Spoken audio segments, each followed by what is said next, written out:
Hi guys, this is Dr. Jessica Freeman, and this is Media Law Case Studies, also known as MCOM 730. And today I have prepared a very brief short video for you guys to try and acclimate you with the course so you get a broad overview of what to expect over these next couple of 10 weeks that we have together. So I want to start by talking a little bit about course expectations. The first thing to notice is that largely in this course via the D2L platform, I do post to the content section every week. And I start by, you will notice that under the content section, there are tabs for week 1, week 2, and so on all the way to week 10. And each week there is a Word document with instructions for you guys about what you should be doing for that week, what you should be focusing on. It gives you some insight into the chapters that you'll be reading, and also into any assignments that you should be preparing that are due that week. So you'll find that again under content and then the weekly sort of updates that in that section. So look for those every week for that Word document. It's a really good guide along with your course syllabus, which is obviously under the syllabus tab, for any kinds of moving parts in the course, due dates and so forth. Along with that, I want to talk about the assignments in the course, and there are 4 main components which you're evaluated on. The first I'm going to talk about is the weekly discussion, and you will notice that your weekly discussion correlates with the chapters that you are supposed to read for that week. Typically, when you go to communications and then discussions, there's going to be week 1, week 2, and so on and so forth, a discussion for each week. And each week should have 3 different question areas, typically 3 different areas of questions that you're answering. So this week there are 3 areas, the first one being getting acquainted, and then an in the past and in the future question that both focus on parts of chapter 1 and some of the cases that you will examine as part of that reading in chapter 1.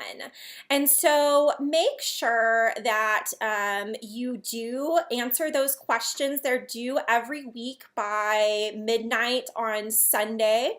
And so be keeping up with those because you are evaluated. I do the evaluations twice during the semester, one after the first 3 weeks. I go through and grade, so you have an idea if you're doing okay. And then I do a final kind of scan through of the discussion questions at the end of the semester to make sure that you've kept up. And I do expect that when you are posting to those questions that you are giving meaningful responses. You'll notice that in week 1, there is a discussion grading rubric that I do refer back to. And I look at these to make sure that not only you are responding, but you're responding in a way that's meaningful, that you're contributing to the conversation, that you're not just saying yes or no or one word kind of responses, but I'm looking that you are writing a couple of thought out, thoughtful paragraphs where you do refer back to the specific readings. So I do expect some citations of sorts, and if you want to be really correct, look at APA citations and other types of things. But I do expect that you are referring back to very specific parts of the chapters in your thoughtful responses. I do look at that as I am evaluating and grading your discussions. So be sure that you are doing those really thoughtfully and completely. You'll also notice that a second component of the grading is you are expected to do 3 case studies through the course of the semester, 3 case study reports, I should say. And I have in the week 1 instructions given you a link to, it's a primary pad link basically, that'll be up for about 2 weeks, where you can sign up for the first, the second, and the third case study report. I have noticed that some of you have already started signing up. However, I would ask that if you've signed up for a case that already has someone on it, if you would choose one for that particular due date that doesn't, because the idea is that we're spreading them throughout the class, that everyone's not clumping onto one particular case. So if you have signed up for one where someone already is signed up, if you would move that, it would be much appreciated. But you'll notice that the due dates for those are June 17th, July 8th, and July 29th. And basically what you do with these, there's under the examples tab that is also under content, you'll find a couple of examples of what these case study reports are supposed to be looking like, what they're formatted like, and what kind of content is involved in them. But essentially they're sort of a summarization of a case that you've read. If for some reason all of the cases have been signed up for one of those due dates, you will notice in the instructions on the primary pad link that I have you choose a case that you will summarize for that particular due date that is outside of the courses that are outside of the cases that are listed on that link. So if they're already all spoken for, you'll choose something else from that particular week's chapter. And then when you are done preparing this case study, if you would save it as a PDF, just so that I make sure that I am able to access them, that there are no problems with converting formats, that kind of thing. Post it as a PDF and you'll post it to that week's discussion board. You'll notice, for example, for the June 17th, the first case study report that is due June 17th, there is a place on that week's discussion board for you to post to that particular case study. So I would ask that you actually post that PDF document to that area of the weekly discussion section, and that's in week 3 for that first one. So that's the second component of grading. You will also notice that you will have 2 different sorts of projects. The first one is going to be a group project that you guys will do, and we'll talk more about in depth later this semester, but just know that you'll be doing a little group project where you will come up with individual scenarios that have to do with media law case studies.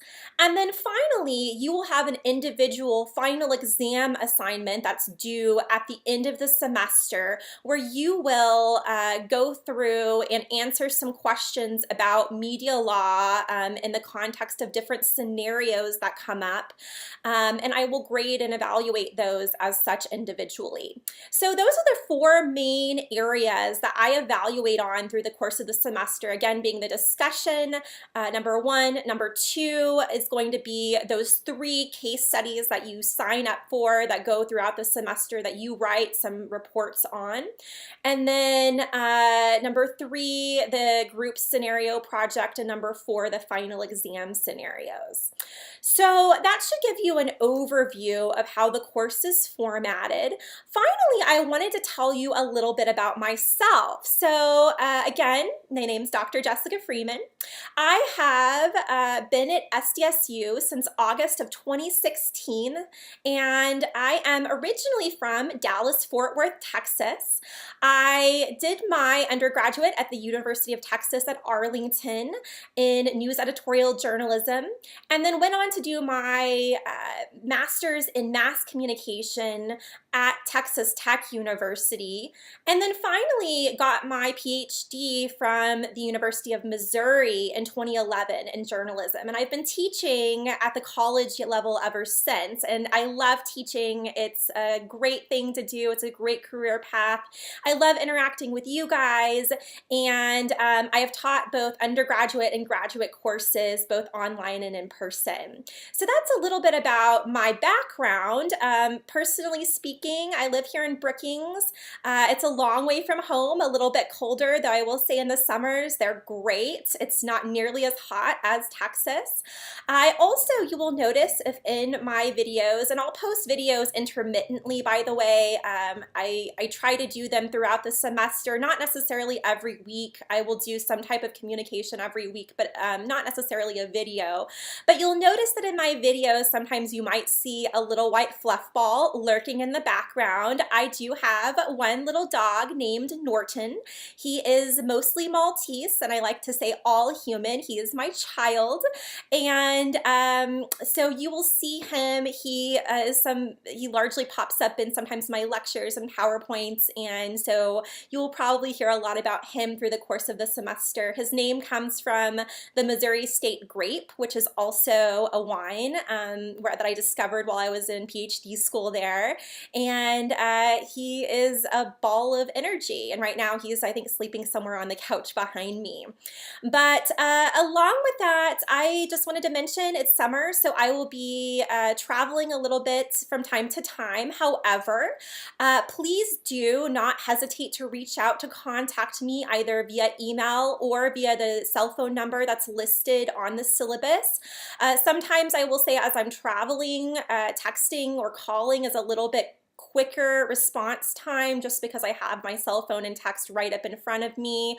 However, if I don't get back to you within about 24 hours, if it's not incredibly time sensitive, give me 24 hours. But if not, if I haven't gotten back to you by then, please feel free to reach out to me again. I do try to turn around within a day. So other than that, I'm really looking forward to getting to know each of you this semester over the next 10 weeks, and look forward to reading the discussion board this week about how you introduce yourself and what you tell us about your lives. And we have students, or have in the past in this course, from all around the country and even the world. So it's a really unique opportunity to hear different viewpoints and backgrounds about what people are doing out there and how you perceive media law. So looking forward to that this summer. Otherwise, if you have any questions, feel free to reach out, and I'll talk to you again soon. Have a great week.